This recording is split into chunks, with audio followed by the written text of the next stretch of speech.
ಎಳೆಯರೆ, ಕಳೆದ ಸೀಸನ್ನಲ್ಲಿ ನಾವು ನೋಡಿದ ಹಾಗೆ ಯಾವುದೋ ಒಂದು ವಿಚಿತ್ರ ವೈರಸ್ ಹರಡಿ ಭೂಮಿ ಮೇಲಿರೋ ಎಲ್ಲ ಮನುಷ್ಯರು ಸತ್ತು ಹೋಗ್ತಾರೆ. ಆದ್ರೆ ಗೊತ್ತಿಲ್ಲ ಹೇಗೆ ಈ ಫಿಲಿಪ್ ಅನ್ನೋ ವ್ಯಕ್ತಿ ಮಾತ್ರ ಬಚಾವಾಗ್ತಾನೆ. ಅತ್ತಿತ್ತ ಮನುಷ್ಯರಿಗಾಗಿ ಹುಡುಕಾಡಿ ಒಬ್ಬನೇ ಅಲೆದಾಡಿ ಬೇಸತ್ತು ಹೋಗಿರೋ ಇವನು ಕೊನೆಗೆ ತನ್ನ ಜೀವನ ಮುಗಿಸಿಕೊಳ್ಳೋಣ ಅಂತ ಡಿಸೈಡ್ ಮಾಡ್ತಾನೆ. ಆದ್ರೆ ಅಷ್ಟರಲ್ಲೇ ಅವನಿಗೆ ಕ್ಯಾರಲ್ ಅನ್ನೋ ಹುಡುಗಿ ಪರಿಚಯ ಆಗ್ತಾಳೆ. ಫಿಲಿಪ್ಗೆ ಅವಳನ್ನ ಕಂಡ್ರೆ ಕಿಂಚಿತ್ತೂ ಇಷ್ಟ ಇರಲ್ಲ, ಆದ್ರೆ ಅನಿವಾರ್ಯ ಕಾರಣಗಳಿಂದ ಅವಳನ್ನೇ ಮದುವೆ ಮಾಡ್ಕೊಳ್ತಾನೆ. ಅವರಿಬ್ಬರ ಸಂಸಾರ ಚೆನ್ನಾಗಿಯೇ ನಡೀತಿರುವಾಗ ಅವನಿಗೆ ಮೆಲಿಸ್ಸಾ ಅನ್ನೋ ಇನ್ನೊಬ್ಬಳು ಹುಡುಗಿ ಸಿಗ್ತಾಳೆ. ಅವಳು ಎಷ್ಟು ಸುಂದರವಾಗಿದ್ಲು ಅಂದ್ರೆ ಫಿಲಿಪ್ ಅವಳನ್ನ ನೋಡಿದ ತಕ್ಷಣ ಫುಲ್ ಫಿದಾ ಆಗಿಬಿಡ್ತಾನೆ. ಹೇಗಾದ್ರೂ ಮಾಡಿ ಅವಳನ್ನ ಪಟಾಯಿಸಬೇಕು ಅಂತ ನಾನಾ ಐಡಿಯಾ ಮಾಡ್ತಾನೆ, ಅದ್ರಲ್ಲಿ ಸಕ್ಸಸ್ ಕೂಡ ಆಗ್ತಾನೆ. ಆದ್ರೆ ಅವಳ ಜೊತೆ ಏನೋ ಮಾಡೋಣ ಅನ್ಕೊಳ್ಳೋ ಅಷ್ಟರಲ್ಲೇ ಎಲ್ಲಿಂದಲೋ ಟಾಡ್ ಅನ್ನೋ ಒಬ್ಬ ದಪ್ಪಗಿರೋ ವ್ಯಕ್ತಿ ಎಂಟ್ರಿ ಕೊಡ್ತಾನೆ. ಮೆಲಿಸ್ಸಾ ಈ ಫಿಲಿಪ್ನ ಬಿಟ್ಟು ಆ ಟಾಡ್ ಜೊತೆ ಸೆಟ್ ಆಗ್ಬಿಡ್ತಾಳೆ. ಇದನ್ನ ನೋಡಿ ಫಿಲಿಪ್ಗೆ ಹೊಟ್ಟೆ ಊರಿದು ಉಪ್ಪಿನಕಾಯಿ ಆದಂತಾಗಿ ದೇವ್ರಿಗೆ ಬೈಯೋಕೆ ಶುರು ಮಾಡ್ತಾನೆ. ನನಗೂ ಒಬ್ಬಳು ಒಳ್ಳೆ ಹುಡುಗಿ ಕೊಡು ಅಂತ ಕೇಳ್ಕೊಳ್ಳೋವಾಗ್ಲೇ ಅವನಿಗೆ ಗೇಲ್ ಮತ್ತು ಎರಿಕಾ ಅನ್ನೋ ಇಬ್ಬರು ಹುಡುಗಿಯರು ಎದುರಾಗ್ತಾರೆ. ಈಗ ಫಿಲಿಪ್ ಅವರನ್ನು ಕೂಡ ತನ್ನ ಬುಟ್ಟಿಗೆ ಹಾಕೊಂಡು ಮಜಾ ಮಾಡೋಕೆ ಪ್ಲಾನ್ ಮಾಡ್ತಾನೆ. ಅವನು ಪ್ರಯತ್ನ ಮಾಡ್ತಾನೆ, ಆದ್ರೆ ಕ್ಯಾರಲ್ ಮತ್ತೆ ಉಳಿದವರೆಲ್ಲ ಸೇರಿ ಅವನನ್ನ ಕೈಗೆ ಸಿಗೋ ಹಾಗೆ ಹಿಡ್ಕೋತಾರೆ. ಇದಾದ ಮೇಲೆ ಕ್ಯಾರಲ್ ಫಿಲಿಪ್ಗೆ ಡಿವೋರ್ಸ್ ಕೊಡ್ತಾಳೆ. ಯಾಕಂದ್ರೆ ಫಿಲಿಪ್ ತನ್ನ ಜೊತೆ ಖುಷಿಯಾಗಿಲ್ಲ ಅನ್ನೋದು ಅವಳಿಗೂ ಅರ್ಥ ಆಗಿರುತ್ತೆ. ಆಮೇಲೆ ಫಿಲಿಪ್ ಮತ್ತೆ ಗೇಲ್ ಮತ್ತೆ ಎರಿಕಾ ಜೊತೆ ಸುಹಾಗರಾತ್ ಮಾಡೋಣ ಅಂತ ಪ್ಲಾನ್ ಹಾಕ್ತಾನೆ. ಆದ್ರೆ ಅವನ ಹಣೆಬರಹ ನಾಯಿ ಅಮೇಧ್ಯದಲ್ಲಿ ಬರೆದ ಹಂಗಿತ್ತು, ಅದಕ್ಕೆ ಅವರ ಜೊತೆನೂ ಅವನಿಗೆ ಏನು ಮಾಡೋಕೆ ಆಗಲ್ಲ. ಉಲ್ಟಾ ಅವನು ಹೋಗಿ ಒಂದು ಅಡ್ವರ್ಟೈಸ್ಮೆಂಟ್ ಬೋರ್ಡ್ ಮೇಲೆ ಸಿಕ್ಕಾಕಿಕೊಳ್ತಾನೆ. ಅಲ್ಲಿ ಸಹಾಯ ಕೇಳಿ ಕೂಗಾಡಿ ಆಮೇಲೆ ಪ್ರಜ್ಞೆ ತಪ್ಪಿ ಬೀಳ್ತಾನೆ. ನಂತರ ಈ ಬೋರಿಸ್ ಅನ್ನೋನು ಬಂದು ಅವನನ್ನ ಕಾಪಾಡ್ತಾನೆ. ಈ ಬೋರಿಸ್ ನೋಡೋಕೆ ಸಖತ್ ಹ್ಯಾಂಡ್ಸಮ್ ಮತ್ತೆ ಬಾಡಿ ಬಿಲ್ಡರ್ ತರ ಇದ್ದಿದ್ದಕ್ಕೆ ಎಲ್ಲ ಹುಡುಗಿಯರು ನಿಧಾನಕ್ಕೆ ಅವನ ಕಡೆ ಅಟ್ರಾಕ್ಟ್ ಆಗೋಕೆ ಶುರು ಮಾಡ್ತಾರೆ. ಇದನ್ನ ನೋಡಿ ನಮ್ಮ ಫಿಲಿಪ್ಗೆ ಸಖತ್ ಉರಿ ಆಗುತ್ತೆ. ಅದಕ್ಕೆ ಅವನು ಅವನನ್ನ ಮುಗಿಸೋಕೆ, ಕೊಲೆ ಮಾಡೋಕೆ ಪ್ಲಾನ್ ಹಾಕ್ತಾನೆ. ಆದ್ರೆ ಬೋರಿಸ್ಗೆ ಈ ಪ್ಲಾನ್ ಗೊತ್ತಾಗಿ ಬಿಡುತ್ತೆ. ಅದಕ್ಕೆ ಅವನು ಫಿಲಿಪ್ನ ಒಂದು ಮರುಭೂಮಿಯಲ್ಲಿ ಬಿಟ್ಟು ಬಿಡ್ತಾನೆ ಮತ್ತೆ ವಾಪಸ್ ಬರೋ ಯೋಚನೆ ಕೂಡ ಮಾಡ್ಬೇಡ ಅಂತ ಹೇಳ್ತಾನೆ.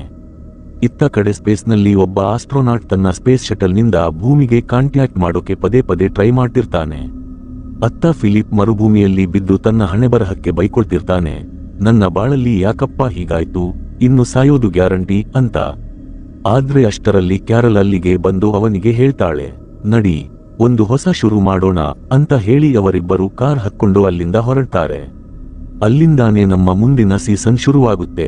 ನಮಗೆ ಒಂದು ಪಾಳು ಬಿದ್ದಿರೋ ನಗರ ಕಾಣಿಸುತ್ತೆ. ಅಲ್ಲಿ ಒಂದು ದೊಡ್ಡ ಏರೋಪ್ಲೇನ್ ಸುಮ್ಮನೆ ರಸ್ತೆ ಮಧ್ಯೆ ಓಡಾಡ್ತಿರುತ್ತೆ. ಅಷ್ಟರಲ್ಲಿ ಅದರ ಒಳಗಿಂದ ಕ್ಯಾರಲ್ ಹೊರಗಡೆ ಬರ್ತಾಳೆ. ಅವಳು ಒಂದು ಶಾಪಿಂಗ್ ಮಾಲ್ನಿಂದ ಸ್ವಲ್ಪ ಸಾಮಾನು ತರೋಕೆ ಬಂದಿರ್ತಾಳೆ. ಇನ್ನೊಂದೆಡೆ ಏರೋಪ್ಲೇನ್ ಒಳಗೆ ಫಿಲಿಪ್ ಏನೇನೋ ಬಟನ್ ಒತ್ತಿ ಇದು ಹೆಂಗೆ ಹಾರುತ್ತೆ ಅಂತ ಚೆಕ್ ಮಾಡ್ತಿರ್ತಾನೆ. ಆದ್ರೆ ಅವನಿಗೆ ಏನೂ ಅರ್ಥ ಆಗಲ್ಲ. ಅಷ್ಟರಲ್ಲಿ ಕ್ಯಾರಲ್ ಅಲ್ಲಿಗೆ ಬಂದ್ಬಿಟ್ಟು, ನೋಡು ಈಗ ಇದನ್ನ ನಾನು ಓಡಿಸ್ತೀನಿ ಅಂತಾಳೆ. ಅದಕ್ಕೆ ಫಿಲಿಪ್, ಇಲ್ಲಮ್ಮ, ಇದು ಹುಡುಗಿಯರ ಕೈಯಲ್ಲಿ ಆಗೋ ಕೆಲಸ ಅಲ್ಲ ಅಂತ ಹೇಳ್ತಾ ಒಂದು ಬಟನ್ ಒತ್ತಿ ಬಿಡ್ತಾನೆ. ಅಷ್ಟೇ, ಆ ಪ್ಲೇನ್ನಿಂದ ಒಂದು ದೊಡ್ಡ ನ್ಯೂಕ್ಲಿಯರ್ ಬಾಂಬ್ ಕೆಳಗೆ ಬಿದ್ದು ಬಿಡುತ್ತೆ. ಆಮೇಲೆ ಅವರಿಬ್ಬರೂ ಮುಂದೆ ಹೋಗ್ತಿರುವಾಗ ಕ್ಯಾರಲ್ ಕೇಳ್ತಾಳೆ, ನಾವು ಆ ಬಾಂಬ್ನ ವಾಪಸ್ ತರಬೇಕಲ್ವಾ ಅಂತ.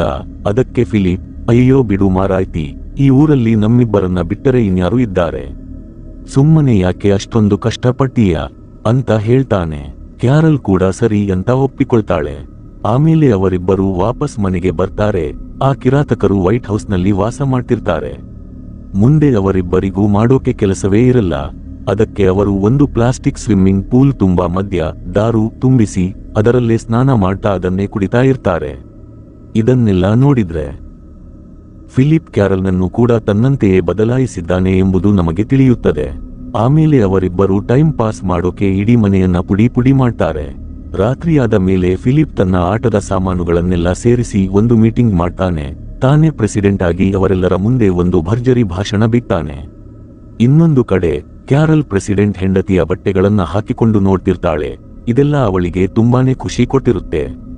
ನಂತರ ರಾತ್ರಿ ಅವರಿಬ್ಬರು ಜೊತೆಯಾಗಿ ಕೆಲಸ ಮಾಡ್ತಾರೆ. ಆಮೇಲೆ ಕ್ಯಾರಲ್ ಫಿಲಿಪ್ ಮತ್ತು ತನ್ನ ಡ್ರಾಯಿಂಗ್ ಬಿಡಿಸೋಕೆ ಶುರು ಮಾಡ್ತಾಳೆ. ಆಗ ಫಿಲಿಪ್, ನಾವು ಯಾವಾಗಲೂ ಈ ವೈಟ್ ಹೌಸ್ನಲ್ಲೇ ಇರೋಕೆ ಆಗಲ್ವಾ ಅಂತ ಕೇಳ್ತಾನೆ. ಅದಕ್ಕೆ ಕ್ಯಾರಲ್, ಇಲ್ಲ, ನನಗೆ ಇಲ್ಲಿ ಅಷ್ಟಾಗಿ ಮಜಾ ಬರ್ತಿಲ್ಲ ಅಂತಾಳೆ. ಆಗ ಅವನು, ಸರಿ ಹಾಗಾದ್ರೆ ನಾವು ನಮ್ಮ ಹೊಸ ಮನೆ ಹುಡುಕೋದು ಮುಂದುವರಿಸೋಣ ಅಂತ ಹೇಳ್ತಾನೆ. ಬೆಳಗಾಗುತ್ತಲೇ ಅವರಿಬ್ಬರು ಅಲ್ಲಿಂದ ಹೊರಡ್ತಾರೆ. ಫಿಲಿಪ್ ಕ್ಯಾರಲ್ಗೆ ಸರ್ಪ್ರೈಸ್ ಕೊಡೋಕೆ ಅವಳ ಹಳೆಯ ಮನೆಗೆ ಕರ್ಕೊಂಡು ಬರ್ತಾನೆ. ಅದನ್ನ ನೋಡಿ ಅವಳಿಗೆ ತುಂಬಾ ಖುಷಿಯಾಗುತ್ತೆ ಮತ್ತು ಫಿಲಿಪ್ನ ತನ್ನ ಇಡೀ ಫ್ಯಾಮಿಲಿಗೆ ಪರಿಚಯ ಮಾಡಿಸ್ತಾಳೆ. ರಾತ್ರಿಯಾದ ಮೇಲೆ ಅವರಿಬ್ಬರು ಅಲ್ಲೇ ಇರೋಣ ಅಂತ ಡಿಸೈಡ್ ಮಾಡ್ತಾರೆ. ಆದರೆ ಆಗಲೇ ಕ್ಯಾರಲ್ ಹೇಳ್ತಾಳೆ, ನನಗೆ ನಿನ್ನ ಸರ್ಪ್ರೈಸ್ ತುಂಬಾ ಇಷ್ಟ ಆಯ್ತು, ಆದ್ರೆ ನನಗಿಲ್ಲಿ ಇರೋಕೆ ಇಷ್ಟ ಇಲ್ಲ ಅಂತ. ಇದನ್ನ ಕೇಳಿ ಫಿಲಿಪ್ಗೆ ಸಿಟ್ಟು ಬರುತ್ತೆ ಮತ್ತು ಅವನು, ನನಗೆ ಅರ್ಥ ಆಯ್ತು ನಿನ್ನ ವಿಚಾರ ಏನು ಅಂತ ಎನ್ನುತ್ತಾನೆ. ಇರಾದ ಇದೆ, ನಿನಗೆ ಮತ್ತೆ ಟೆಕ್ಸನ್ಗೆ ಹೋಗ್ಬೇಕು ಅಂತಿದೆ, ಯಾಕಂದ್ರೆ ನಿನ್ನ ಎಲ್ಲಾ ಫ್ರೆಂಡ್ಸ್ ಅಲ್ಲೇ ಇದ್ದಾರೆ. ಆದ್ರೆ ನನ್ನ ಕಥೆ ಏನು, ಅವರೆಲ್ಲ ನನ್ನ ಕಂಡ್ರೆ ಊರ್ಕೊಳ್ತಾರೆ, ದ್ವೇಷ ಮಾಡ್ತಾರೆ. ಇನ್ನು ಆ ಕಪ್ಪು ಬೋರಿಸ್ ಅಂತೂ ನನ್ನ ಕೊಲ್ಲೋಕೆ ಹೊಂಚು ಹಾಕ್ತಾ ಕೂತಿದ್ದಾನೆ. ಕ್ಯಾರಲ್ ಹೇಳ್ತಾಳೆ, ಲೇ, ಅದೆಲ್ಲ ನಡೆದು 6 ತಿಂಗಳು ಕಳೆದು ಹೋಗಿದೆ ಕಣೋ. ಇಷ್ಟೊತ್ತಿಗೆ ಅವರ ಕೋಪ ಕೂಡ ತಣ್ಣಗಾಗಿರುತ್ತೆ. ನೋಡು, ಈ ಇಡೀ ಭೂಮಿ ಮೇಲೆ ನಾವು ಬೆರಳೆಣಿಕೆಯಷ್ಟು ಜನ ಅಷ್ಟೇ ಬದುಕಿರೋದು. ಅದಕ್ಕೆ ನಾವೆಲ್ಲ ಒಂದಾಗಿ ಇರಬೇಕು. ಅದಕ್ಕೆ ಫಿಲಿಪ್, ನೀನೇ ನನ್ನ ಜೊತೆ ಇರೋಕೆ ನಿರ್ಧಾರ ಮಾಡಿದ್ದು, ಅಂದ್ಮೇಲೆ ನನ್ನ ಜೊತೆನೇ ಇರು. ನಾನಂತೂ ಅಲ್ಲಿಗೆ ಯಾವುದೇ ಕಾರಣಕ್ಕೂ ಬರೋದಿಲ್ಲ ಅಂತ ಖಡಾಖಂಡಿತವಾಗಿ ಹೇಳ್ತಾನೆ. ಇದನ್ನು ಕೇಳಿ ಕ್ಯಾರಲ್ಗೆ ಸಿಕ್ಕಾಪಟ್ಟೆ ಕೋಪ ಬರುತ್ತೆ. ಅವಳು ಸಿಟ್ಟಿನಿಂದ ಬೇರೆ ರೂಮಿಗೆ ಹೋಗಿ ಮಲಗ್ತಾಳೆ. ಮರುದಿನ ಬೆಳಿಗ್ಗೆ ಇಬ್ಬರು ಮತ್ತೆ ಹೊಸ ಮನೆ ಹುಡುಕೋದಕ್ಕೆ ಹೊರಡ್ತಾರೆ. ಕ್ಯಾರಲ್ ಇನ್ನು ಸಿಟ್ಟಲ್ಲೇ ಇದ್ದಿದ್ದರಿಂದ ಅವಳು ಕಾರ್ ಹಿಂದಿನ ಸೀಟಿನಲ್ಲಿ ಹೋಗಿ ಕೂತ್ಕೊಳ್ತಾಳೆ. ಸ್ವಲ್ಪ ಹೊತ್ತಿನ ನಂತರ ಫಿಲಿಪ್ ಗಾಡಿಗೆ ಪೆಟ್ರೋಲ್ ಹಾಕಿಸೋಕೆ ಒಂದು ಪೆಟ್ರೋಲ್ ಬಂಕ್ ಹತ್ತಿರ ನಿಲ್ಲಿಸ್ತಾನೆ. ಅವಾಗ ಕ್ಯಾರಲ್ ಅವನಿಗೆ ಹೇಳದೆ ಕೇಳದೆ ಕಾರ್ನಿಂದ ಇಳಿದು ಅಲ್ಲಿರೋ ಸ್ಟೋರ್ ಒಳಗೆ ತನಗೆ ಬೇಕಿರೋ ಸಾಮಾನುಗಳನ್ನ ಹುಡುಕೋಕೆ ಹೋಗ್ತಾಳೆ. ಆದ್ರೆ ಇದೆಲ್ಲ ಗೊತ್ತಿಲ್ಲದ ಫಿಲಿಪ್ ಕಾರ್ ಸ್ಟಾರ್ಟ್ ಮಾಡಿ ಅಲ್ಲಿಂದ ಹೊರಟು ಬಿಡ್ತಾನೆ. ಕ್ಯಾರಲ್ ಕಾರ್ನಲ್ಲಿ ಇಲ್ಲ ಅನ್ನೋದು ಅವನಿಗೆ ಗೊತ್ತೇ ಇರೋದಿಲ್ಲ. ಇದನ್ನು ನೋಡಿ ಕ್ಯಾರಲ್ ಜೋರಾಗಿ ಕಾರ್ ಹಿಂದೆ ಓಡ್ತಾಳೆ. ಅವನನ್ನ ನಿಲ್ಲಿಸೋಕೆ ಗಾಳಿಯಲ್ಲಿ ಗುಂಡು ಕೂಡ ಹಾರಿಸ್ತಾಳೆ. ಆದ್ರೆ ಅದರಿಂದ ಏನು ಪ್ರಯೋಜನ ಆಗಲ್ಲ, ಯಾಕಂದ್ರೆ ಫಿಲಿಪ್ ಕಾರ್ನಲ್ಲಿ ಫುಲ್ ಸೌಂಡ್ ಇಟ್ಟು ಹಾಡು ಕೇಳ್ತಾ ಇರ್ತಾನೆ. ರಾತ್ರಿ ಊಟಕ್ಕೆ ಕರೆಯೋಕೆ ಅಂತ ಫಿಲಿಪ್ ಕಾರ್ ಹಿಂದಿನ ಸೀಟ್ ನೋಡಿದಾಗ ಅಲ್ಲಿ ಕ್ಯಾರಲ್ ಇರೋದಿಲ್ಲ. ಇದನ್ನು ನೋಡಿ ಅವನಿಗಂತೂ ಗಾಬರಿ ಆಗುತ್ತೆ. ತಕ್ಷಣ ಕಾರ್ ತಿರುಗಿಸಿಕೊಂಡು ವಾಪಸ್ ಬರ್ತಾನೆ. ಮ್ಯಾಪ್ ಚೆಕ್ ಮಾಡಿದಾಗ ಅವನು ಕೊನೆಯದಾಗಿ ಸ್ಪೀಡಿ ಅನ್ನೋ ಪೆಟ್ರೋಲ್ ಬಂಕ್ ಹತ್ತಿರ ಗಾಡಿ ನಿಲ್ಲಿಸಿದ್ದು ನೆನಪಾಗುತ್ತೆ. ಕ್ಯಾರಲ್ ಅಲ್ಲೇ ಇಳಿದಿರಬಹುದು ಅಂತ ಅಂದುಕೊಂಡು ರಾತ್ರಿ ಇಡೀ ಸಿಟಿಯಲ್ಲಿರೋ ಎಲ್ಲಾ ಸ್ಪೀಡಿ ಪೆಟ್ರೋಲ್ ಬಂಕ್ಗಳನ್ನ ಜಾಲಾಡ್ತಾನೆ. ಆದ್ರೆ ಕ್ಯಾರಲ್ ಮಾತ್ರ ಎಲ್ಲಿಯೂ ಸಿಗಲ್ಲ. ಹೀಗೆ 3 ದಿನ ಕಳೆದು ಹೋಗುತ್ತೆ. ಪಾಪ ಕ್ಯಾರಲ್ ಎಲ್ಲಿ ಹೋದ್ಲೋ ಅಂತ ಫಿಲಿಪ್ ತುಂಬಾನೇ ಬೇಜಾರು ಮಾಡ್ಕೊಳ್ತಾನೆ. ಆದ್ರೆ ಸಡನ್ ಆಗಿ ಅವನಿಗೆ ಒಂದು ವಿಷಯ ನೆನಪಾಗುತ್ತೆ. ಅವಳು ತುಂಬಾ ದಿನದಿಂದ ಟೆಕ್ಸನ್ಗೆ ಹೋಗ್ಬೇಕು ಅಂತ ಹಠ ಹಿಡಿದಿದ್ಲಲ್ಲ, ಬಹುಶಃ ಅವಳು ಅಲ್ಲೇ ಹೋಗಿರಬೇಕು ಅಂದುಕೊಂಡು ಮಾರನೇ ದಿನ ಕಳ್ಳನ ತರ ಮೆಲ್ಲಗೆ ಅಲ್ಲಿಗೆ ಹೋಗ್ತಾನೆ. ಆದ್ರೆ ಅಲ್ಲಿ ಹೋಗಿ ನೋಡಿದ್ರೆ ಇಡೀ ಜಾಗ ಪಾಳು ಬಿದ್ದಿರುತ್ತೆ, ಸುಟ್ಟು ಕರಕಲಾಗಿರುತ್ತೆ. ಅಲ್ಲಿ ಏನಾಯ್ತು ಅಂತ ಅವನಿಗೆ ಅಪ್ಪಿತಪ್ಪಿಯೂ ಅರ್ಥ ಆಗಲ್ಲ. ಇತ್ತ ಕಡೆ ಕ್ಯಾರಲ್ ಮಾತ್ರ 3 ದಿನದಿಂದ ಅದೇ ಪೆಟ್ರೋಲ್ ಬಂಕ್ ಹತ್ತಿರ ಫಿಲಿಪ್ ಬರ್ತಾನೆ ಅಂತ ಕಾಯ್ತಾ ಇರ್ತಾಳೆ. ಆ ದಡ್ಡ ಫಿಲಿಪ್ ಅವಳನ್ನು ಹುಡುಕಿಕೊಂಡು ಅಲ್ಲಿಗೆ ಬಂದೇ ಇರಲಿಲ್ಲ. ಮರುದಿನ ಕ್ಯಾರಲ್ ಜನರೇಟರ್ ಸಹಾಯದಿಂದ ಒಂದು ದೊಡ್ಡ ಬಲೂನ್ಗೆ ಗಾಳಿ ತುಂಬಿಸಿ ಹಾರಿಸ್ತಾಳೆ. ರಾತ್ರಿ ಹೊತ್ತು ತುಂಬಾ ಫ್ಲೇರ್ ಗನ್ಗಳನ್ನ ಆಕಾಶಕ್ಕೆ ಗುಂಡು ಹಾರಿಸ್ತಾಳೆ. ಫಿಲಿಪ್ ಗಮನ ಎಲ್ಲಾದರೂ ಇದರ ಮೇಲೆ ಬೀಳಲಿ ಅಂತ. ಆದ್ರೆ ಇಷ್ಟೆಲ್ಲ ಕಷ್ಟಪಟ್ಟರೂ ಏನೂ ಪ್ರಯೋಜನ ಆಗಲ್ಲ. ಇತ್ತ ಕಡೆ ಫಿಲಿಪ್ ತನ್ನ ಸುಟ್ಟು ಹೋದ ಹಳೆ ಮನೆಯಲ್ಲಿ ತನ್ನ ಫ್ರೆಂಡ್ಸ್ ಹತ್ತಿರ ಮಾತಾಡ್ತಾ ಇರ್ತಾನೆ. ಆ ಕೆಟ್ಟ ಜನ ನನ್ ಮೇಲೆ ಸೇಡು ತೀರಿಸಿಕೊಳ್ಳೋಕೆ ನನ್ನ ಇಡೀ ಮನೆನೇ ಸುಟ್ಟು ಹಾಕಿಬಿಟ್ಟಿದ್ದಾರೆ. ಆದ್ರೆ ಇವಾಗ ವಿಷಯ ಅದಲ್ಲ, ಕ್ಯಾರಲ್ ಇಲ್ಲಿಗೂ ಬಂದಿಲ್ಲ. ಬಹುಶಃ ಅವಳು ದಾರಿಯಲ್ಲಿ ಇರಬಹುದು, ಇಲ್ಲೇ ಬರ್ತಾ ಇರಬಹುದು. ಅದಕ್ಕೆ ನಾನು ಹೇಗಾದ್ರೂ ಮಾಡಿ ನಾನಿಲ್ಲಿ ಬಂದಿದ್ದೀನಿ ಅಂತ ಅವಳಿಗೆ ಮೆಸೇಜ್ ಮುಟ್ಟಿಸಬೇಕು. ಆದ್ರೆ ಇದು ಹೇಗೆ ಸಾಧ್ಯ ಅಂತ ಯೋಚನೆ ಮಾಡ್ತಾನೆ. ಅವಾಗಲೇ ಅವನ ಕಣ್ಣಿಗೆ ಒಂದು ಮ್ಯಾಗಜಿನ್ ಬೀಳುತ್ತೆ. ಅದರಲ್ಲಿ ದೊಡ್ಡ ದೊಡ್ಡ ಬಲೂನ್ಗಳನ್ನ ನೋಡಿ ಅವನಿಗೆ ಒಂದು ಐಡಿಯಾ ಬರುತ್ತೆ. ತುಂಬಾ ಬಲೂನ್ಗಳಿಗೆ ಗಾಳಿ ತುಂಬಿಸಿ ಅದರ ಮೇಲೆ, ಕ್ಯಾರಲ್ ಡಾರ್ಲಿಂಗ್, ನಾನು ಟೆಕ್ಸನ್ಗೆ ಬಂದಿದ್ದೀನಿ, ನಿನ್ನ ದಾರಿನೇ ಕಾಯ್ತಾ ಇದ್ದೀನಿ ಅಂತ ಬರೆದು ಹಾರಿಸೋಕೆ ನೋಡ್ತಾನೆ. ಆದ್ರೆ ಆ ಬಲೂನ್ಗಳು ಹಾರೋದೇ ಇಲ್ಲ. ಇನ್ನೊಂದು ಕಡೆ ಕ್ಯಾರಲ್ ಕಾಯ್ದು ಪೂರ್ತಿ ಸುಸ್ತಾಗಿ ಬಿಟ್ಟಿರ್ತಾಳೆ. ಫಿಲಿಪ್ ತನ್ನನ್ನ ಇನ್ನು ಯಾವತ್ತೂ ಹುಡುಕಲ್ಲ ಅಂತ ಅವಳು ಪೂರ್ತಿ ಧೈರ್ಯ ಕಳೆದುಕೊಂಡಿರ್ತಾಳೆ. ಆದ್ರೆ ಸ್ವಲ್ಪ ಹೊತ್ತಿನಲ್ಲೇ ಅವಳಿಗೆ ಒಂದು ಟ್ರೈನ್ ಹಾರ್ನ್ ಸೌಂಡ್ ಕೇಳಿಸುತ್ತೆ. ಅವಳು ಓಡುತ್ತಾ ಹೋಗಿ ನೋಡಿದ್ರೆ ಒಂದು ಟ್ರೈನ್ ಮೇಲೆ ದೊಡ್ಡದಾಗಿ ಬರೆದಿರುತ್ತೆ, ಕ್ಯಾರಲ್ ನನ್ನ ಜೀವವೇ, ನಾನು ಫಿಲಿಪ್, ನಾನೀಗ ಟೆಕ್ಸನ್ನಲ್ಲಿದ್ದೀನಿ. ಇದನ್ನು ನೋಡಿ ಅವಳಿಗೆ ಖುಷಿ ತಡೆಯೋಕೆ ಆಗಲ್ಲ. ಅತ್ತ ಫಿಲಿಪ್ ಒಂದು ರೋಡ್ ರೋಲರ್ ಮೇಲೂ ಕ್ಯಾರಲ್ ನಾನು ಟೆಕ್ಸನ್ನಲ್ಲಿದ್ದೀನಿ ಅಂತ ಬರೆದು ಆ ರೋಲರ್ ಸ್ಟಾರ್ಟ್ ಮಾಡಿ ಬಿಟ್ಟು ಬಿಡ್ತಾನೆ. ತನ್ನ ಫ್ರೆಂಡ್ಸ್ ಹತ್ತಿರ ಹೇಳ್ತಾನೆ, ನೋಡಿ ಬ್ರದರ್ಸ್, ನಾನು ಮಾಡೋಕೆ ಸಾಧ್ಯ ಇರೋ ಎಲ್ಲ ಪ್ರಯತ್ನ ಮಾಡಿದ್ದೀನಿ. ಈಗ ಈ ರೋಡ್ ರೋಲರ್ ಒಂದೇ ನನ್ನ ಲಾಸ್ಟ್ ಹೋಪ್. ಆದ್ರೆ ಆ ರೋಲರ್ ಹೋಗಿ ಸೀದಾ ಒಂದು ಮರಕ್ಕೆ ಗುದ್ದಿ ನಿಂತು ಬಿಡುತ್ತೆ. ಫಿಲಿಪ್ಗೆ ತುಂಬಾ ಬೇಜಾರಾಗುತ್ತೆ. ಛೇ, ಈ ಪ್ಲಾನ್ ಕೂಡ ಫ್ಲಾಪ್ ಆಯ್ತಲ್ಲ ಅಂತ. ಆದ್ರೆ ಅಷ್ಟರಲ್ಲೇ ಅಲ್ಲಿಗೆ ಒಂದು ಸಣ್ಣ ಕಾರ್ ಹಾರ್ನ್ ಮಾಡ್ತಾ ಬರುತ್ತೆ. ಅದರಿಂದ ಕ್ಯಾರಲ್ ಇಳಿದು ಬರ್ತಾಳೆ. ಅವಳನ್ನು ನೋಡಿ ಫಿಲಿಪ್ಗೆ ಎಲ್ಲಿಲ್ಲದ ಖುಷಿ. ಅವಳನ್ನ ಕಿಸ್ ಮಾಡ್ತಾನೆ. ಆಮೇಲೆ ಅವಳಿಗೆ ಸುಟ್ಟು ಹೋಗಿರೋ ತನ್ನ ಮನೆ ತೋರಿಸ್ತಾನೆ. ಕ್ಯಾರಲ್ ಕೇಳ್ತಾಳೆ, ಅವರು ಹೀಗೆ ಹೇಗೆ ಮಾಡೋಕೆ ಸಾಧ್ಯ? ಅವರು ಹೋಗೋ ಮುಂಚೆ ಖಂಡಿತ ಏನಾದ್ರೂ ನೋಟ್ ಅಥವಾ ಗುರುತು ಬಿಟ್ಟು ಹೋಗಿರ್ತಾರೆ ಅಂತ. ಆಮೇಲೆ ಕ್ಯಾರಲ್ ಫಿಲಿಪ್ನ ತನ್ನ ಮನೆಗೆ ಕರ್ಕೊಂಡು ಬರ್ತಾಳೆ. ಅವಳು ಸ್ನಾನ ಮಾಡೋಕೆ ಅಂತ ಬಾತ್ರೂಮ್ಗೆ ಹೋದಾಗ ಫಿಲಿಪ್ ಕೈಗೆ ಒಂದು ನೋಟ್ ಸಿಗುತ್ತೆ. ಅದರಲ್ಲಿ, ನಾವೆಲ್ಲರೂ ಇಲ್ಲಿಂದ ಮೆಲ್ಬು ಹೋಗ್ತಾ ಇದ್ದೀವಿ. ಪ್ಲೀಸ್ ನೀನು ಅಲ್ಲಿಗೆ ಬಾ, ಆದ್ರೆ ಆ ಫಿಲಿಪ್ನ ಮಾತ್ರ ಅಪ್ಪಿತಪ್ಪಿಯೂ ಕರ್ಕೊಂಡು ಬರಬೇಡ ಅಂತ ಬರೆದಿರುತ್ತೆ. ಕ್ಯಾರಲ್ ಅಲ್ಲಿಗೆ ಬರೋಷ್ಟರಲ್ಲಿ ಫಿಲಿಪ್ ಆ ನೋಟನ್ನು ಅವಳಿಂದ ಬಚ್ಚಿಡ್ತಾನೆ. ಮಾರನೇ ದಿನ ಬೆಳಗ್ಗೆ ಫಿಲಿಪ್ ಎದ್ದಾಗ ಅಲ್ಲಿ ಕ್ಯಾರಲ್ ಬಿಟ್ಟು ಹೋದ ಒಂದು ಚೀಟಿ ಇರುತ್ತೆ. ಅದರಲ್ಲಿ ಅವಳು ಬರೆದಿರುತ್ತಾಳೆ, ನೀನು ಬಚ್ಚಿಟ್ಟಿದ್ದ ನೋಟ್ ನನಗೆ ಸಿಕ್ತು. ನಾನು ನನ್ನ ಫ್ರೆಂಡ್ಸ್ ಹತ್ತಿರ ಮೆಲ್ಬುಗೆ ಹೋಗ್ತಾ ಇದ್ದೀನಿ. ಯಾಕಂದ್ರೆ ಬೇರೆಯವರ ತರ ನನಗೂ ನಂಬಿಕೆ ಬಂದಿದೆ, ನಿನ್ನನ್ನ ಏನೂ ಮಾಡೋಕೆ ಆಗಲ್ಲ ಅಂತ. ಇದು ಓದಿದ ತಕ್ಷಣ ಫಿಲಿಪ್ ಗಾಬರಿಯಿಂದ ಕಾರ್ ತಗೊಂಡು ಮೆಲ್ಬು ಕಡೆಗೆ ಹೊರಡ್ತಾನೆ. ಆದ್ರೆ ಇದ್ದಕ್ಕಿದ್ದಂತೆ ಎಲ್ಲಿಂದಲೋ ಒಂದು ಚಾಕು ಬಂದು ಅವನ ಕಾರ್ ಮೇಲ್ಛಾವಣಿಯನ್ನು ಚುಚ್ಚುತ್ತೆ. ಅದರ ಒಳಗಡೆಯಿಂದ ಬೋರಿಸ್ ಬಂದು ಫಿಲಿಪ್ ಗಂಟಲು ಹಿಸುಕಿ ಹೇಳ್ತಾನೆ, ನಾನು ನಿನಗೆ ಹೇಳಿರಲಿಲ್ವಾ, ಇಲ್ಲಿಗೆ ಮಾತ್ರ ವಾಪಸ್ ಬರಬೇಡ ಅಂತ. ತಕ್ಷಣ ಫಿಲಿಪ್ ಚೀರಾಡುತ್ತಾ ಬೆಡ್ ಮೇಲೆ ಎಚ್ಚರವಾಗ್ತಾನೆ. ಪಕ್ಕದಲ್ಲಿರೋ ಕ್ಯಾರಲ್ನ ಎಬ್ಬಿಸಿ ಹೇಳ್ತಾನೆ, ಜಾನೇಮನ್, ನಾನೀಗ ತಾನೇ ಒಂದು ಕೆಟ್ಟ ಕನಸು ಕಂಡೆ. ಆದ್ರೆ ಅಲ್ಲಿ ಕ್ಯಾರಲ್ ಬದಲಿಗೆ ಮೆಲಿಸಾ ಇರ್ತಾಳೆ. ಅವಳು ಅವನ ಮೇಲೆ ಗುಂಡಿನ ಸುರಿಮಳೆ ಮಾಡ್ತಾಳೆ. ಫಿಲಿಪ್ ಮತ್ತೆ ಚೀರಾಡುತ್ತಾ ಎಚ್ಚರವಾಗ್ತಾನೆ. ಕ್ಯಾರಲ್ ಬಂದು ಕೇಳ್ತಾಳೆ, ಏನಾಯ್ತು, ಯಾಕೆ ಹೀಗೆ ಕಿರುಚಾಡ್ತಾ ಇದ್ದೀಯಾ ಅಂತ. ಅದಕ್ಕೆ ಫಿಲಿಪ್, ಏನಿಲ್ಲ ಕಣೆ, ಒಂದು ಕೆಟ್ಟ ಕನಸಿನ ಒಳಗೆ ಇನ್ನೊಂದು ಕೆಟ್ಟ ಕನಸು ಕಂಡೆ ಅಷ್ಟೇ ಅಂತಾನೆ. ಕ್ಯಾರಲ್ ಹೇಳ್ತಾಳೆ, ಛೇ, ಹಾಗಿರೋಕೆ ಸಾಧ್ಯವಿಲ್ಲ, ಆ ಜನರು. ರಾತ್ರಿಯಾಗುತ್ತಲೇ ಅವಳು ಬಿಕ್ಕಿ ಬಿಕ್ಕಿ ಅಳಲು ಶುರು ಮಾಡುತ್ತಾಳೆ. ಯಾಕಂದರೆ ಅವಳಿಗೆ ತನ್ನ ಗೆಳೆಯರ ನೆನಪು ಕಾಡುತ್ತಿತ್ತು. ಇದನ್ನು ನೋಡಲಾಗದ ಫಿಲಿಪ್ ಅವಳಿಗೆ ಒಂದು ನೋಟ್ ಕೊಡುತ್ತಾನೆ. ಅದನ್ನು ಓದಿದ ಮೇಲೆ ಕ್ಯಾರಲ್ ಕೇಳ್ತಾಳೆ, ಇದನ್ನ ನನ್ನಿಂದ ಯಾಕೆ ಮುಚ್ಚಿಟ್ಟಿದ್ದೆ ಅಂತ. ಅದಕ್ಕೆ ಅವನು, ನನ್ನ ಹತ್ತಿರ ಬೇರೆ ದಾರಿಯೇ ಇರಲಿಲ್ಲ. ನಿನಗೆ ಗೊತ್ತಲ್ಲ, ನಾನು ವಾಪಸ್ ಬಂದರೆ ಅವರು ನನ್ನನ್ನು ಕೊಂದು ಹಾಕ್ತೀವಿ ಅಂತ ಬೆದರಿಕೆ ಹಾಕಿದ್ದರು. ಅದಕ್ಕೆ ನಿನಗೆ ಸುಳ್ಳು ಹೇಳಿದೆ. ಆದರೆ ಈಗ ನಿನ್ನ ಖುಷಿಗಾಗಿ ನಾನು ಅಲ್ಲಿಗೆ ಬಂದೇ ಬರ್ತೀನಿ ಅಂತಾನೆ. ಆದರೆ ಕ್ಯಾರಲ್, ಬೇಡ, ನಾವು ಅಲ್ಲಿಗೆ ಹೋಗುವುದು ಬೇಡ, ಇಲ್ಲೇ ಇರೋಣ ಅಂತಾಳೆ. ಆಗ ಫಿಲಿಪ್, ನಿನಗೇನಾದರೂ ಹುಚ್ಚ? ನನಗೋಸ್ಕರ ನಿನ್ನ ಖುಷಿನ ಯಾಕೆ ತ್ಯಾಗ ಮಾಡ್ತೀಯಾ ಅಂತ ಗದರುತ್ತಾನೆ. ಅದಕ್ಕೆ ಅವಳು, ನಮ್ಮವರು ಅಂದ ಮೇಲೆ ಅವರಿಗಾಗಿ ಸ್ಯಾಕ್ರಿಫೈಸ್ ಮಾಡೋದು ದೊಡ್ಡ ವಿಷಯವೇನಲ್ಲ ಅಂತಾಳೆ. ಸರಿ ಆಯ್ತು ಅಂತ ಫಿಲಿಪ್, ನಡಿ ಹಾಗಾದ್ರೆ ಒಂದು ಪಾರ್ಟಿ ಮಾಡೋಣ ಅಂತ ಇಬ್ಬರು ಸೇರಿ ಫುಲ್ ಕುಡಿತಾರೆ. ಕ್ಯಾರಲ್ಗೆ ಸಿಕ್ಕಾಪಟ್ಟೆ ನಶೆ ಏರಿ ಅಲ್ಲೇ ಪ್ರಜ್ಞೆ ತಪ್ಪಿ ಬೀಳ್ತಾಳೆ. ಮರುದಿನ ಬೆಳಗ್ಗೆ ಎಚ್ಚರವಾದಾಗ ಅವಳು ಫಿಲಿಪ್ ಓಡಿಸುತ್ತಿರುವ ಗಾಡಿಯಲ್ಲಿ ಇರುತ್ತಾಳೆ. ಅವಳು ಫಿಲಿಪ್ ಹತ್ತಿರ ಹೋಗಿ, ನಾನು ಬೇಡ ಅಂದರೂ ನೀನು ನನ್ನನ್ನು ಮೆಲ್ಬೋರ್ನ್ಗೆ ಕರ್ಕೊಂಡು ಹೋಗ್ತಿದ್ದೀಯಲ್ಲ ಅಂತಾಳೆ. ಅದಕ್ಕೆ ಅವನು, ಪ್ರೀತಿಯಲ್ಲಿ ಸ್ಯಾಕ್ರಿಫೈಸ್ ಮಾಡೋದು ದೊಡ್ಡ ವಿಷಯ ಅಲ್ಲ ಅಂತ ನೀನೇ ಹೇಳಿದ್ದಲ್ವಾ. ಆದ್ರೆ ನನಗೆ ಒಂದು ಅರ್ಥ ಆಗ್ತಿಲ್ಲ, ಆ ಉಳಿದವರನ್ನು ಹುಡುಕುವುದು ಹೇಗೆ ಅಂತ ಕೇಳ್ತಾನೆ. ಅಷ್ಟರಲ್ಲಿ ಅವರಿಗೆ ದೂರದಲ್ಲಿ ಹೊಗೆ ಕಾಣಿಸುತ್ತದೆ. ಅದನ್ನ ನೋಡಲು ಇಬ್ಬರು ವೇಷ ಬದಲಿಸಿಕೊಂಡು ಅಲ್ಲಿಗೆ ಹೋಗ್ತಾರೆ. ಅಲ್ಲಿ ಎಲ್ಲರೂ ತುಂಬಾ ಖುಷಿಯಾಗಿರೋದನ್ನ ಫಿಲಿಪ್ ನೋಡ್ತಾನೆ. ಅವರ ಜೊತೆ ಜಾಕ್ಸನ್ ಅನ್ನೋ ಹೊಸ ವ್ಯಕ್ತಿಯೂ ಇರ್ತಾನೆ. ಇದನ್ನು ನೋಡಿ ಫಿಲಿಪ್, ಅವರ ಮುಂದೆ ಹೋಗಲು ನನಗೆ ಧೈರ್ಯ ಬರ್ತಿಲ್ಲ ಅಂತಾನೆ. ಅದಕ್ಕೆ ಕ್ಯಾರಲ್, ಸರಿ, ಮೊದಲು ನಾನು ಹೋಗಿ ಅವರ ರಿಯಾಕ್ಷನ್ ನೋಡ್ತೀನಿ, ಆಮೇಲೆ ನೀನು ಬಾ ಅಂತ ಮೆಲ್ಲಗೆ ಹೋಗಿ ಜಾಕ್ಸನ್ ಅನ್ನ ಬೆದರಿಸ್ತಾಳೆ.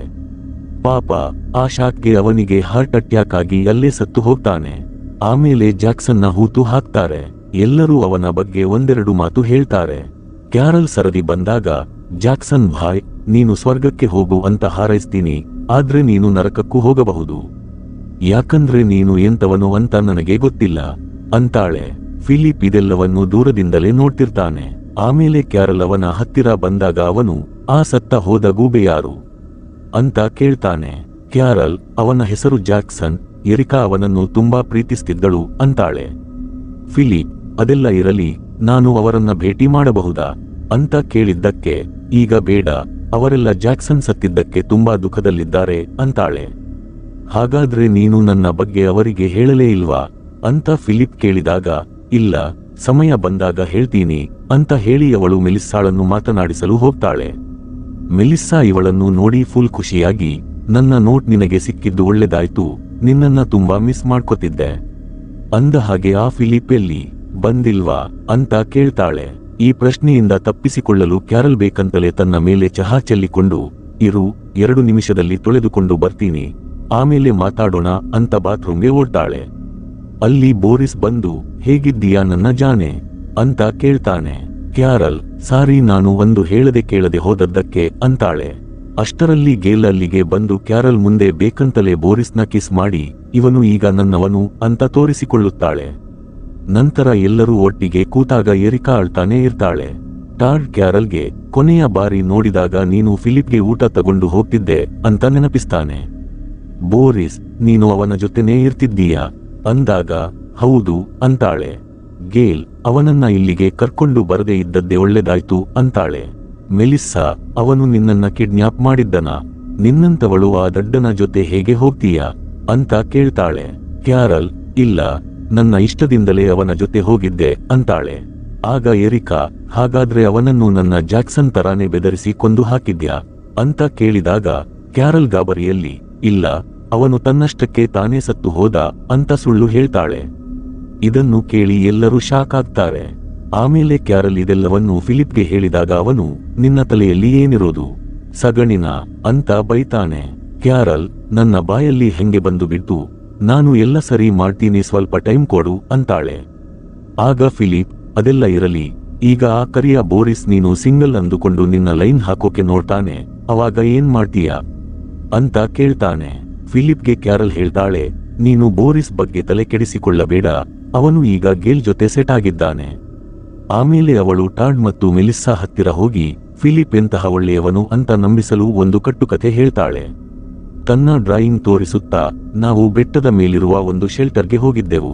ಅಲ್ಲಿ ನಾನು ಯಾವಾಗಲೂ ಮಾಡುವಂತೆ ಏನೋ ಕಿರಿಕ್ ಮಾಡ್ತಿದ್ದೆ, ಅಷ್ಟರಲ್ಲಿ ಬ್ಯಾಲೆನ್ಸ್ ತಪ್ಪಿ ಕೆಳಗೆ ಬೀಳೋಕೆ ಹೋದೆ. ನನ್ನನ್ನು ಉಳಿಸಲು ಬಂದ ಫಿಲಿಪ್ ಪಾಪ ತಾನೇ ಆಳವಾದ ಕಂದಕಕ್ಕೆ ಬಿದ್ದು ಸತ್ತು ಹೋದ ಅಂತ ಸುಳ್ಳು ಹೇಳ್ತಾಳೆ. ಇದನ್ನು ಕೇಳಿ ಟಾಡ್ನ ಈ ತರ ಅಳೋಕೆ ಶುರು ಮಾಡ್ತಾನೆ. ಕ್ಯಾರಲ್, ಏನೋ ಫಿಲಿಪ್ ಸತ್ತ ಅಂತ ಅಳ್ತಿದ್ದೀಯಾ ಅಂದಿದ್ದಕ್ಕೆ ಅವನು, ಇಲ್ಲ ಕಣೆ, ನನಗೆ ಸತ್ತ ಹೋದ ಜಾಕ್ಸನ್ ನೆನಪಾಗಿ ಏಳು ಬರ್ತಿದೆ ಅಂತಾನೆ.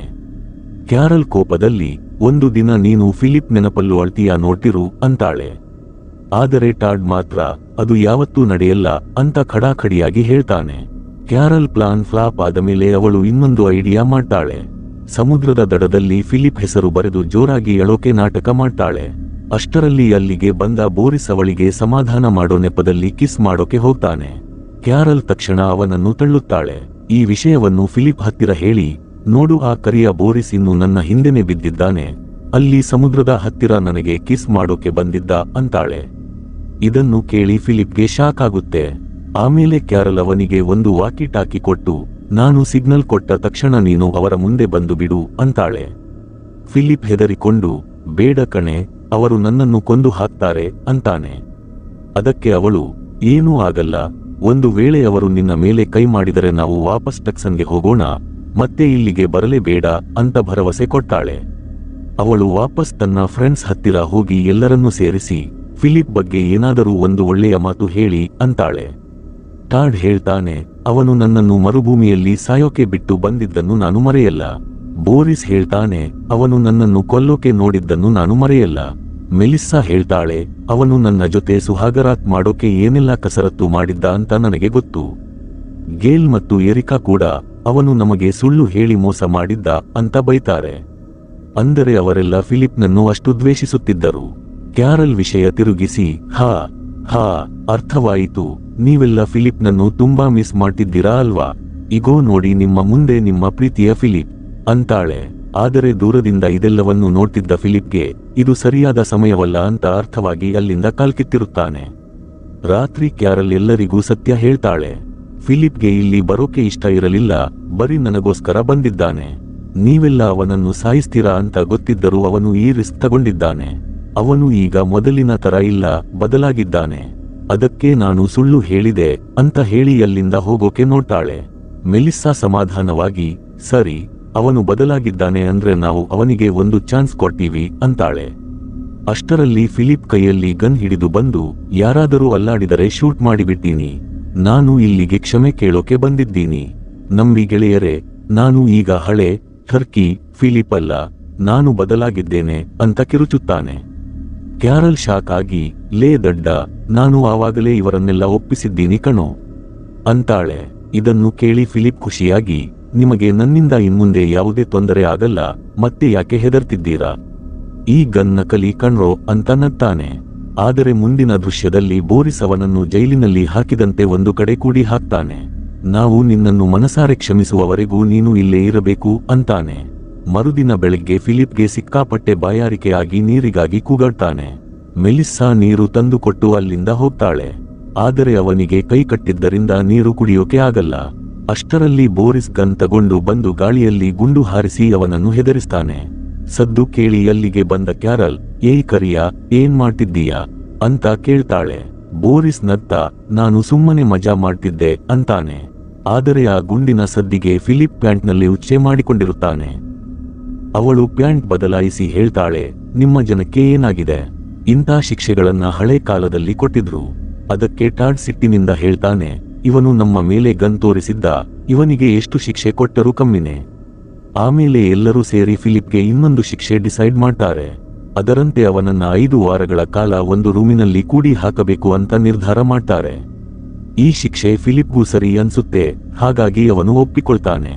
ಆಮೇಲೆ ಅವನನ್ನ ಒಂದು ರೂಮಿನಲ್ಲಿ ಬಂದ್ ಮಾಡ್ತಾರೆ. ಅಲ್ಲಿ ಅವನಿಗೆ ಒಂಟಿತನ ಅನಿಸಬಾರದು ಅಂತ ಕ್ಯಾರಲ್ ಭೇಟಿಯಾಗಲು ಬರ್ತಾಳೆ. ಆಗ ಫಿಲಿಪ್ ಹೇಳ್ತಾನೆ, ಇದು ನನ್ನ ಶಿಕ್ಷೆ, ಇದನ್ನ ನಾನೇ ಪೂರ್ತಿ ಮಾಡ್ತೀನಿ. ನಾನು ತಿದ್ದಿಕೊಂಡಿದ್ದೀನಿ ಅಂತ ಎಲ್ಲರಿಗೂ ತೋರಿಸಿಕೊಡ್ತೀನಿ. ಇದನ್ನ ಕೇಳಿ ಕ್ಯಾರಲ್ಗೆ ತುಂಬಾ ಖುಷಿಯಾಗುತ್ತೆ. ಸ್ವಲ್ಪ ಹೊತ್ತಿನ ನಂತರ ಎಲ್ಲರೂ ಸೇರಿ ಫಿಲಿಪ್ನ ಆ ರೂಮಿನಿಂದ ಹೊರಗೆ ಕರೀತಾರೆ. ಆದ್ರೆ ಅವನಿಗೆ ನಾಯಿ ಪಟ್ಟಿ ಹಾಕಿರ್ತಾರೆ. ಇದನ್ನ ನೋಡಿ ಕ್ಯಾರಲ್ ಹೇಳ್ತಾಳೆ, ನಿಮಗೆಲ್ಲ ಹುಚ್ಚು ಹಿಡಿದಿದ್ಯಾ? ಇವನು ಮನುಷ್ಯ, ಪ್ರಾಣಿಯಲ್ಲ. ಆದ್ರೆ ಫಿಲಿಪ್ ಹೇಳ್ತಾನೆ, ಇಲ್ಲ, ನಾನು ಇದಕ್ಕೆ ಲಾಯಕ್ಕು. ನಾನು ತಪ್ಪು ಮಾಡಿದ್ದೀನಿ ಅಂದ್ಮೇಲೆ ಶಿಕ್ಷೆ ಅನುಭವಿಸಲೇಬೇಕು. ಆಮೇಲೆ ಫಿಲಿಪ್ಗೆ ರೇಗಿಸೋಕೋಸ್ಕರ ಮೆಲಿಸ್ಸಾ ಅಲ್ಲಿಗೆ ತಣ್ಣಗಿರೋ ಬಿಯರ್ ಬಾಟಲಿಗಳನ್ನ ತರ್ತಾಳೆ. ಅದನ್ನ ಫಿಲಿಪ್ನ ಕೈಗೆ ಸಿಗದಷ್ಟು ದೂರದಲ್ಲಿ ಇಟ್ಟು ಅವನ ಮುಂದೆಯೇ ಕುಡಿತಾ ಅವನನ್ನ ಚುಡಾಯಿಸಿ ಅಲ್ಲಿಂದ ಹೋಗ್ತಾಳೆ. ಅವಳು ಹೋದ ತಕ್ಷಣ ಫಿಲಿಪ್ ಆ ಬಾಟಲಿ ಎತ್ತಿಕೊಳ್ಳೋಕೆ ಪ್ರಯತ್ನ ಮಾಡ್ತಾನೆ. ಆದ್ರೆ ಅದು ಸಾಧ್ಯವಾಗಲ್ಲ. ಹಗಲು ಹೋಗಿ ರಾತ್ರಿಯಾಗುತ್ತೆ, ರಾತ್ರಿ ಹೋಗಿ ಬೆಳಗಾಗುತ್ತೆ. ಫಿಲಿಪ್ ಮಾತ್ರ ಆ ಬಾಟಲಿಗಳನ್ನೇ ದಿಟ್ಟಿಸಿ ನೋಡ್ತಾ ಇರ್ತಾನೆ. ಅವನಿಗೆ ತಾಳ್ಮೆ ಕೆಟ್ಟಾಗ ಚಪ್ಪಾಳೆ ತಟ್ಟಿ ಯಾರನ್ನಾದರೂ ಕರೆಯೋಕೆ ನೋಡ್ತಾನೆ. ಆದ್ರೆ ಯಾರು ಬರದಿದ್ದಾಗ ಅಲ್ಲಿರೋ ಕುಂಡಗಳನ್ನ ಎತ್ತಿ ಎಸಿತಾನೆ. ಸದ್ದು ಕೇಳಿ ಎಲ್ಲರೂ ಅಲ್ಲಿಗೆ ಬಂದಾಗ ಫಿಲಿಪ್ ಹೇಳ್ತಾನೆ, ಪ್ಲೀಸ್ ಫ್ರೆಂಡ್ಸ್, ಈ ಪಟ್ಟಿ ಬಿಚ್ಚಿ ಬಿಡಿ, ನಾನು ನಿಜವಾಗಿಯೂ ತಿದ್ದಿಕೊಂಡಿದ್ದೀನಿ. ಆದ್ರೆ ಅಲ್ಲಿನ ಅವಾಂತರ ನೋಡಿ ಅವರೆಲ್ಲರಿಗೂ ಇವನು ಇನ್ನೂ ಸುಧಾರಿಸಿಲ್ಲ ಅಂತ ಗೊತ್ತಾಗುತ್ತೆ. ಆಮೇಲೆ ಬೋರಿಸ್ ಅವನನ್ನ ಎಳೆದುಕೊಂಡು ಹೋಗಿ ಒಂದು ಸಣ್ಣ ಡಾಗ್ ಹೌಸ್ನಲ್ಲಿ ನಾಯಿ ಮನೆ ಹಾಕ್ತಾನೆ. ಅಲ್ಲಿ ಎಷ್ಟು ಕಮ್ಮಿ ಜಾಗ ಇತ್ತೆಂದರೆ ಅವನಿಗೆ ಸರಿಯಾಗಿ ಮಲಗೋಕೂ ಆಗ್ತಿರಲಿಲ್ಲ. ಸ್ವಲ್ಪ ಹೊತ್ತಿನ ನಂತರ ಅವನ ಕಣ್ಣು ತೆರೆದಾಗ ಮುಂದೆ ಬೆಂಕಿ ಬಿದ್ದಿರೋದನ್ನ ನೋಡ್ತಾನೆ. ಭಯದಿಂದ ಆ ನಾಯಿ ಮನೆಯ ಬಾಗಿಲನ್ನ ಜೋರಾಗಿ ಬಡಿತಾನೆ. ಆದ್ರೆ ಯಾರೂ ಕೇಳಿಸಿಕೊಳ್ಳಲ್ಲ. ಆಮೇಲೆ ಅವನು ಹೇಗೋ ಮಾಡಿ ಆ ನಾಯಿ ಮನೆಯನ್ನ ಉರುಳಿಸಿ ಹೊರಗೆ ಬರ್ತಾನೆ. ಕರೆಂಟ್ ಶಾಕ್ ಹೊಡಿತಿದ್ರೂ ಲೆಕ್ಕಿಸದೆ ಸ್ವಿಮ್ಮಿಂಗ್ ಪೂಲ್ನಿಂದ ಬಕೆಟ್ ಗಟ್ಟಲೆ ನೀರು ತಂದು ಆ ಬೆಂಕಿನ ಆರಿಸ್ತಾನೆ. ಬೆಂಕಿ ಆರಿದ ಮೇಲೆ ವಾಪಸ್ ಆ ನಾಯಿ ಮನೆಗೆ ಹೋಗಿ ಕೂತ್ಕೊಳ್ತಾನೆ. ಮರುದಿನ ಬೆಳಗ್ಗೆ ಎಲ್ಲರೂ ಆ ಬೆಂಕಿನ ನೋಡಿ ಫಿಲಿಪ್ ಹತ್ರ ಕೇಳ್ತಾರೆ, ಈ ಬೆಂಕಿನ ನೀನೇ ಆರಿಸಿದ್ದ? ಅದಕ್ಕೆ ಫಿಲಿಪ್ ಸನ್ನೆ ಮೂಲಕ, ಹೌದು, ಈ ಶೌರ್ಯದ ಕೆಲಸ ನಾನೇ ಮಾಡಿದ್ದು ಅಂತ ಹೇಳ್ತಾನೆ. ಇದನ್ನ ನೋಡಿ ಅವರೆಲ್ಲರಿಗೂ ಇವನು ಸುಧಾರಿಸಿದ್ದಾನೆ ಅನ್ನೋ ನಂಬಿಕೆ ಬರುತ್ತೆ. ಹಾಗಾಗಿ ಬೋರಿಸ್ ಅವನ ಪಟ್ಟಿಯನ್ನ ಬಿಚ್ಚುತ್ತಾನೆ. ಫಿಲಿಪ್ ಖುಷಿಯಾಗಿ ಎಲ್ಲರಿಗೂ ಥ್ಯಾಂಕ್ಸ್ ಹೇಳ್ತಾನೆ. ಆದ್ರೆ ಯಾರೂ ಅವನ ಮಾತನ್ನ ಕೇಳಿಸಿಕೊಳ್ಳದೆ ಅಲ್ಲಿಂದ ಹೊರಟು ಹೋಗ್ತಾರೆ. ರಾತ್ರಿ ಫಿಲಿಪ್ ಎಲ್ಲರನ್ನೂ ಕರೆದು ಹೇಳ್ತಾನೆ, ನೀವೆಲ್ಲ ನನಗೆ ಇನ್ನೊಂದು ಚಾನ್ಸ್ ಕೊಟ್ಟಿದ್ದಕ್ಕೆ ತುಂಬಾ ಥ್ಯಾಂಕ್ಸ್. ಆದ್ರೆ ಯಾರೂ ಅವನ ಮಾತು ಕೇಳಿಸಿಕೊಳ್ಳೋ ಮೂಡ್ನಲ್ಲಿ ಇರಲಿಲ್ಲ. ಅಷ್ಟರಲ್ಲಿ ಕ್ಯಾರಲ್ಗೆ ಕೀಟಗಳ ಶಬ್ದ ಕೇಳಿಸುತ್ತೆ. ಅವರೆಲ್ಲರೂ ಸೇರಿ ಆ ಕೀಟಗಳನ್ನ ಹಿಡಿದು ರಾತ್ರಿ ಬೇಯಿಸಿಕೊಂಡು ತಿಂತಾರೆ, ಯಾಕಂದ್ರೆ ಅವರ ಹತ್ರ ಊಟದ ಕೊರತೆ ಇತ್ತು. ಮರುದಿನ ಬೆಳಿಗ್ಗೆ ಫಿಲಿಪ್ ಬಕೆಟ್ ಹಿಡಿದು ಕೀಟಗಳನ್ನ ಹಿಡಿಯೋಕೆ ಹೋಗ್ತಾನೆ. ಆಗ ಟಾಡ್ ಕದ್ದು ಮುಚ್ಚಿ ಎಲ್ಲೋ ಹೋಗೋದನ್ನ ನೋಡ್ತಾನೆ. ಅವನನ್ನ ಫಾಲೋ ಮಾಡ್ತಾ ಫಿಲಿಪ್ ಒಂದು ರೂಮ್ ತಲುಪ್ತಾನೆ. ಅಲ್ಲಿ ಒಂದು ಫ್ರಿಡ್ಜ್ ಇತ್ತು. ಫಿಲಿಪ್ ಆ ಫ್ರಿಡ್ಜ್ ಓಪನ್ ಮಾಡಿ ನೋಡಿದ ತಕ್ಷಣ ಅವನ ಕಣ್ಣುಗಳೇ ಹೊರಗೆ ಬಂದಂತಾಗುತ್ತೆ. ಈಗ ಆ ಫ್ರಿಡ್ಜ್ನಲ್ಲಿ ಏನಿತ್ತು? ಟಾಡ್ ಉಳಿದವರಿಂದ ಏನೂ ಮುಚ್ಚಿಟ್ಟಿದ್ದಾನೆ. ನಮ್ಮ ಫಿಲಿಪ್ ನಿಜವಾಗಿಯೂ ಸುಧಾರಿಸಿದ್ದಾನಾ ಅಥವಾ ಹುಡುಗಿಯರನ್ನ ಇಂಪ್ರೆಸ್ ಮಾಡಿ ಅವರ ಜೊತೆ ಮೊದಲ ರಾತ್ರಿ ಕಳೆಯೋಕೆ ಈ ತರ ನಾಟಕ ಮಾಡ್ತಿದ್ದಾನಾ? ಇದನ್ನೆಲ್ಲ ನಾವು ಮುಂದಿನ ಎಪಿಸೋಡ್ನಲ್ಲಿ ನೋಡೋಣ.